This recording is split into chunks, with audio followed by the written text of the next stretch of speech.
Hello, I'm Michelle Niermann, President and CEO of UnityPoint Health Cedar Rapids. Thank you for joining us for gratitude, grace, and reflection. We hope this program helps you to know how much you matter to us and how much you matter to this world.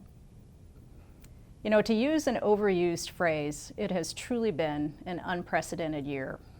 2020, it seems to me, started normally enough, but by March, under the threat of an emerging global pandemic, we were mired in uncertainty and fear, unlike anything any of us has ever experienced personally or professionally.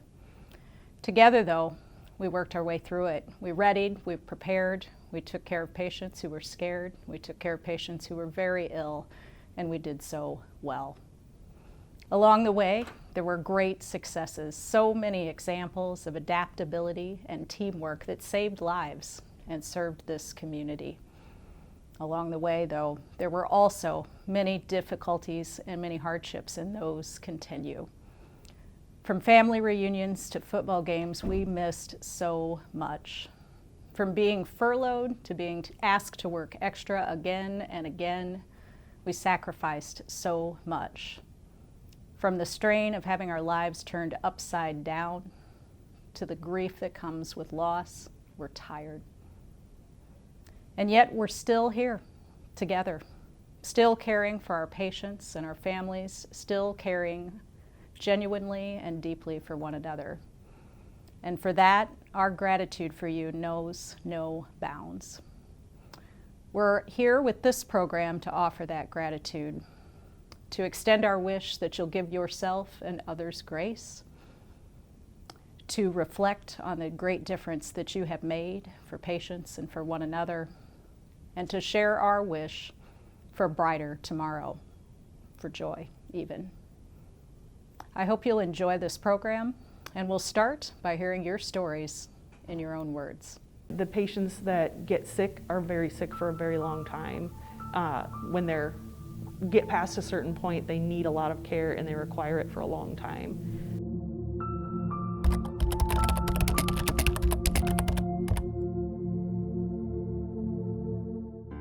My name is Monica Farmer. I've been at St. Luke's for almost 19 years. I'm a respiratory therapist.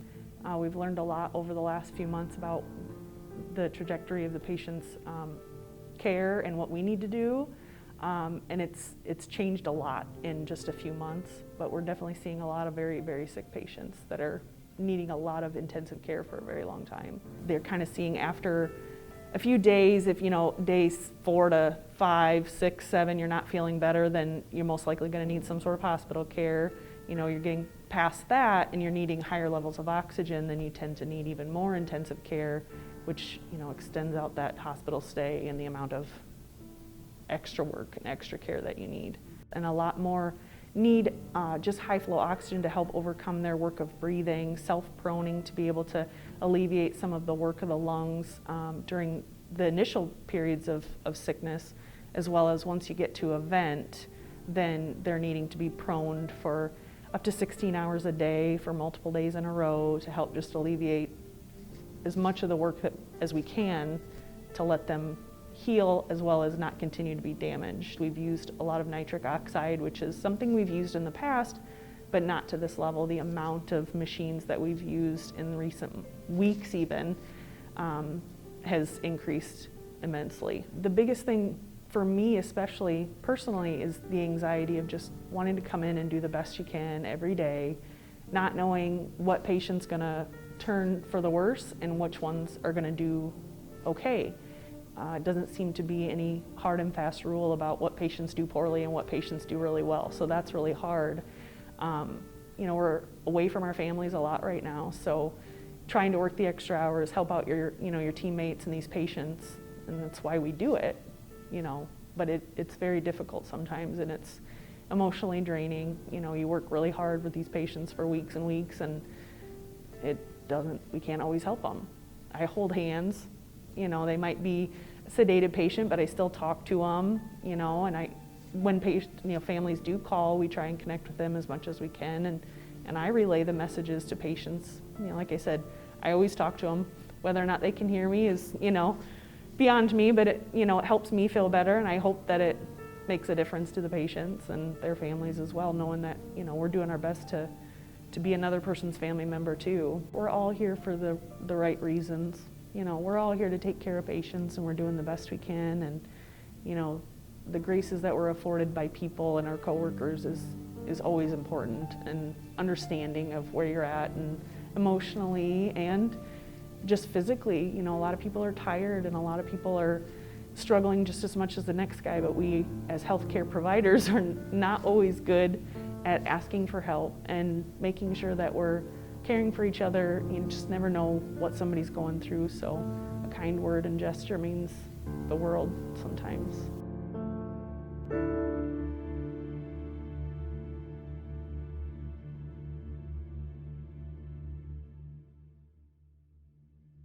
So much to reflect on in Monica's words. We're so grateful for her sharing them. I love how she talks about us all being here for the right reasons, and about us all trying to do our best for the patients that we serve, even in the face of great uncertainty.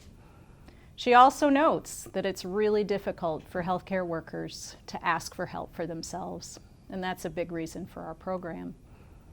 She shares that grace, small words of kindness, small gestures, can make a tremendous difference. Let's talk more about grace with Carol Mead. Hello, I'm Carol Mead, Director of Behavioral Health Services at St. Luke's Hospital. I'm sure you've all heard the words, "We're all in this together." It's meant to let others know they're not going through this alone. And it's true, we're all in this pandemic together, but we're not all experiencing it in the same way. There's not a single person in our country who has not been changed by all of this. However, we're all still processing it. Just like with grief, no two people are going through this crisis alike. Yes, we may experience similar feelings, but we experience life different because we're unique individuals, and our experiences are shaped by factors such as things we've gone through in our life's journeys and the baggage we've carried with us. So how can we relate to one another? The answer is grace. We need to extend grace to ourselves and to others. What does this mean exactly? It means be kind and gracious to yourself, even when you feel like you don't deserve it. It means being kind and gracious to others, even when you feel like they haven't deserved it. It means being kind and gracious when you snap at a coworker or somebody snaps at you. And during a crisis, this is even more important. Grace can soothe fears. People are afraid, and they respond differently to fear. Some will comply with requests, and some will defy them. If we can extend grace rather than judgment, we can come together. Everyone has their own circumstances and realities, and we must recognize that they're doing the best they can with the situation they have. By extending yourself and others grace, you can calm those fears in yourself and others, and you'll be able to focus on what's most important. Grace means admitting that people have needs. It means seeing that sometimes we need to slow down and think about those needs, especially during this pandemic. None of us are superhuman.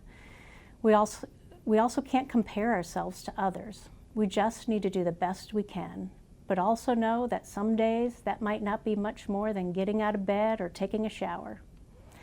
Here's a few ways that you can show grace to yourself and others. Don't put too much stress on yourself. Be kind to yourself and know you don't have to get everything done in a day. Look for simple ways you can help someone else. It doesn't have to be anything monumental. Simply holding the door for someone or greeting each other with a cheery hello. Smiles are hard to see right now. Remember that some people may experience long-lasting trauma from this pandemic, and others will not. Spend time with people who may be struggling. Simply your presence can be gracious, and allow others to do the same for you. Forgive yourself and forgive others, and assume everyone is doing the best they can in that moment. Any and all feelings you have are okay. There is no right or wrong way to feel. It can change from day to day, and it can change from moment to moment. It's okay to fall apart from time to time as you're trying to process everything that has happened this year. It's okay to laugh and be happy and share your happiness on social media or with your friends and family. Sometimes when others are having a rough time around us, we feel like we should hide it when something good has happened to us. It's okay to still feel and share our joy and our good experiences. In order to give yourself grace, you may need to readjust your expectations and your to-do lists. If you're finding you're not able to accomplish your daily goals, scale back. During the holiday season, many of us put extra pressure on ourselves. You may need to just give yourself a break this year. If you're feeling particularly stressed or overwhelmed, prioritize the important things you'd like to accomplish each day. If you can get more done, that's great. But if you can't, try not to get angry with yourself. Grace can provide peace. This pandemic is unprecedented. We've never experienced anything like it before. And being in these uncharted waters, we hear contradictory information. The recommendations are changing frequently, and that can be confusing and frustrating. When we extend grace where there is confusion, people start to feel peace. The things that we're all experiencing right now are huge and overwhelming. They may be affecting us more than we even realize. We're all having to restructure our personal, work, school, and everyday lives in ways we could not have imagined. It's absolutely exhausting. Our bodies and our minds are just tired. Respect yourself and remember that you are human. Remember that you're doing the best you can. Look for the positives in each day. Give those around you grace and give yourself some grace. As Carol said, we've all been changed by our experiences this year, but no two of us in the same way.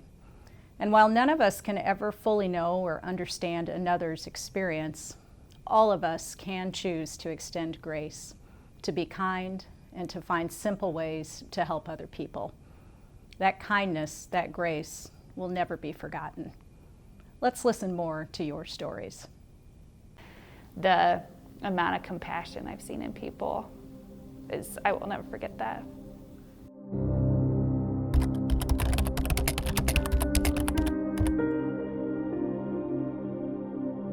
Hi, I'm Beth Porrillo. I am a bedside nurse RN at St. Luke's UnityPoint Health here in Cedar Rapids, and I've worked here 10 years, all in the ICU.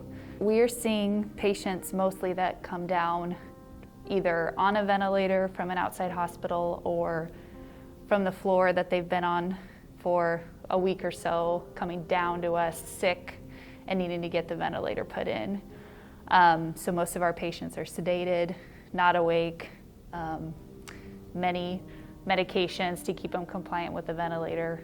A lot of them are in kidney failure, so are on dialysis. Just kind of a different population that we had in March, that they seem to be a lot sicker than they were back then. We see them after they've been in the hospital for a week or so, and then they kind of stay with us the rest of their stay for the most part. And it is probably about 40 days that we see them.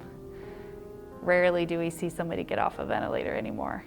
That part is very difficult. We feel like we haven't got a win in the ICU for a long time. You know, back even when we'd we called them our positive positives, we'd make a heart out of all the initials and put it on the door of people that made it out of the ICU. And that was kind of, okay, we helped this person. We got a good outcome here. And it just feels like at the end of your week, like nobody got better. And so many people have not survived this. And we've definitely made middle of the night phone calls saying it's time to come in. You know, that's really hard too. After this, whenever that is, there's going to be some serious, you know, counseling and mental health with that, because we didn't sign up to not win. Like we're ICU nurses, like we save lives, that's what we do. And I've seen more deaths in 3 months than I have in 10 years. Like that's hard. We've never experienced this before. All of us I've even asked nurses on the end of their career, have they ever experienced something like this? And they haven't. So I think it's hard for us to know when to ask for help, how to ask for help, how to work through all of this. I don't see myself leaving the bedside after this. I do think I'll be a nurse the rest of my career in the ICU. I don't want anybody to think we're making anything up, that we're whining, that we're busy. We're used to being busy. I would not work at a place that wasn't busy. I wouldn't want that part, but I want them to understand how serious it is and how much different it is now than it was in the spring. And that there's hope that the vaccine's coming and we'll get through it as best we can. And I hope that the fatigue, that you can do what you need to do mentally to get through the fatigue of isolating and staying home like everybody should be doing. We're all doing the best we can, and we just want people to get better. We want to win, and we want this to get over as quickly as possible.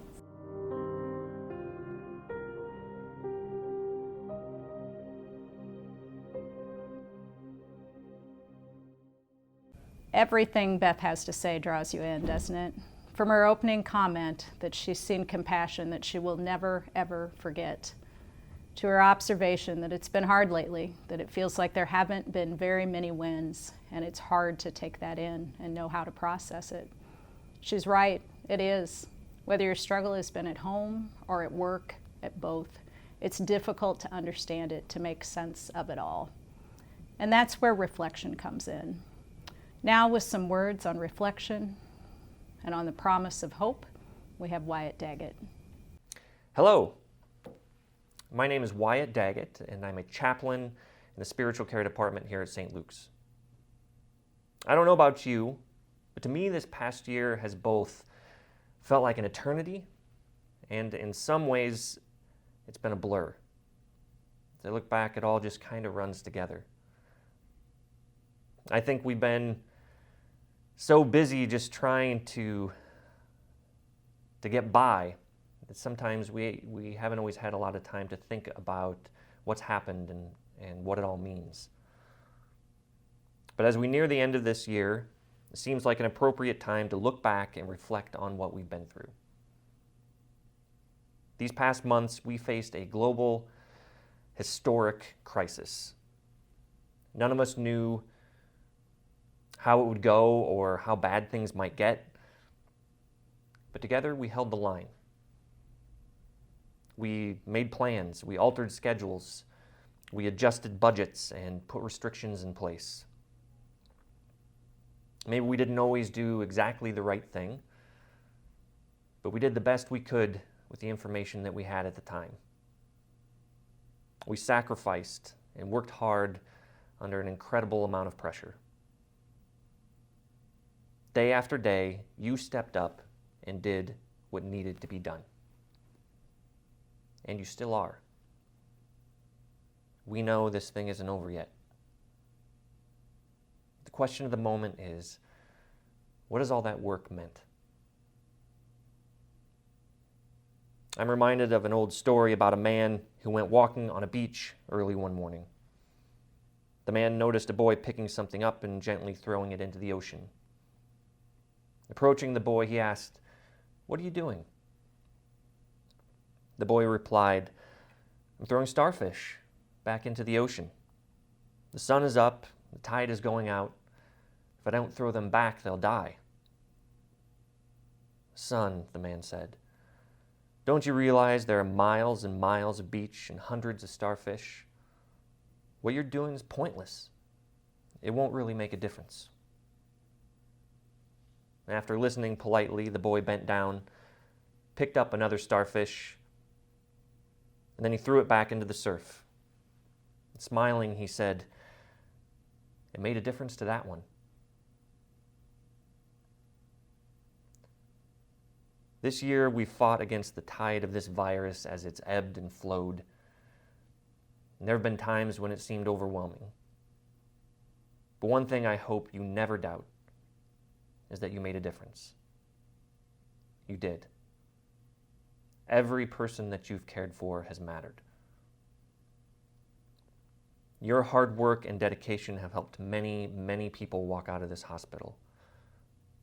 And even the ones who didn't survive, I know for a fact, received exceptional care and compassion at the end of life. all of this work made a difference. That's something we can be proud of, even as we grieve the losses and the disappointments. So as we close this year, spend some time reflecting on the good that you've done, because there is a lot of it. And as we look toward 2021, let's try to focus on hope. It may not seem like it, but we've already come a long way. We understand this virus far better now than we did in those early days when we were still just trying to get our footing.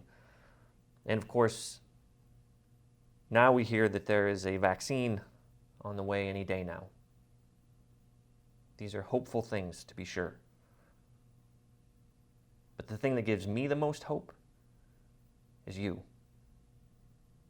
My colleagues working on the front lines, putting yourselves in harm's way, pouring your hearts out for your patients, fighting the good fight even when sometimes it felt like we were losing. And my colleagues behind the scenes and in supportive roles, the unsung heroes who make it possible for such great care to even take place.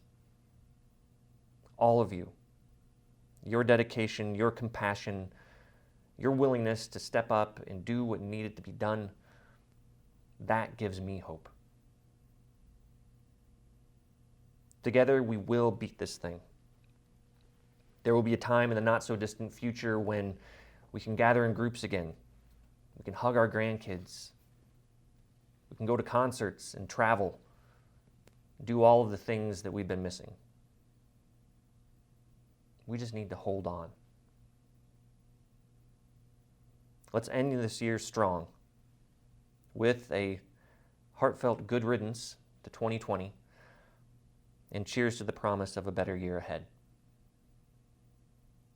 Thank you all for being there when your patients and your community needed you.